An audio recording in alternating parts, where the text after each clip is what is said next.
Hey there! This is Mac, the mascot of the University of Ottawa's Game Development Club.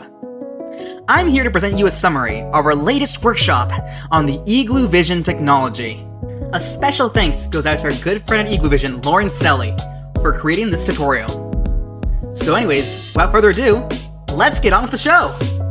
Okay, let's get started. First of all, we're gonna need a game engine. You have the choice between Unreal Engine or Unity. In this tutorial, we will be focusing exclusively on Unity for our Retro in the Round jam. You're also going to need a camera package, which can be found at www.igloovision.com/download center. Link is in the description. Once you're on Igloo's download center, enter your email. This will allow you to access the downloads. You will see two buttons load up that say Learn More for your respective engine.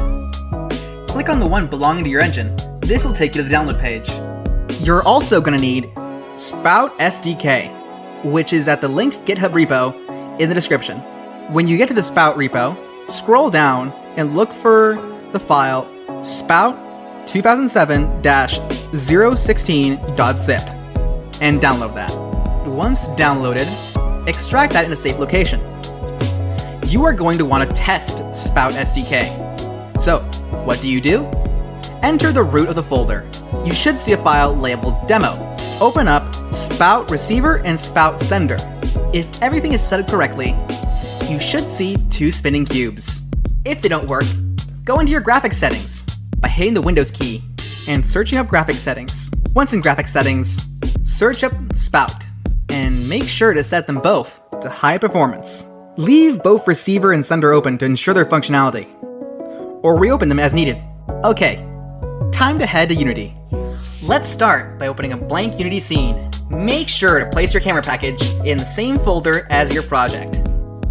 On the navigation bar, click Window, then select Package Manager.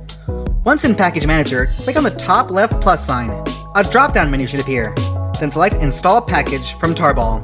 Once the file selection directory appears, locate your Igloo camera package and click on it. Then press Open for access. The Igloo package will take some time to install, so please be patient.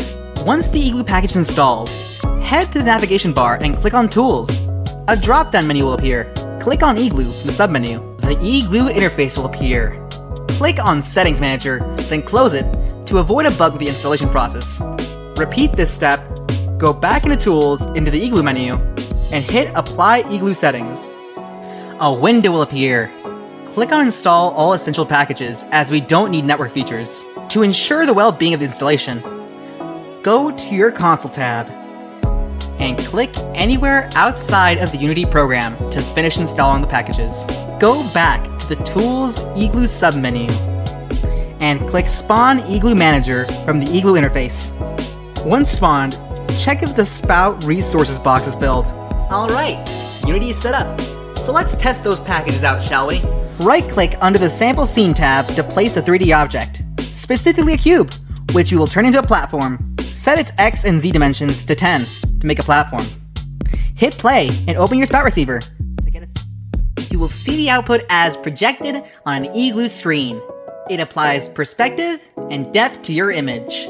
To roam the world of your Igloo creation, go back into Package Manager and into the Igloo submenu. Go to Samples to access the play system. This spawns a player object in your world. You can adjust its parameters depending on how you want to navigate the game. That's all for today. Thank you for your time. We'll see you in the round.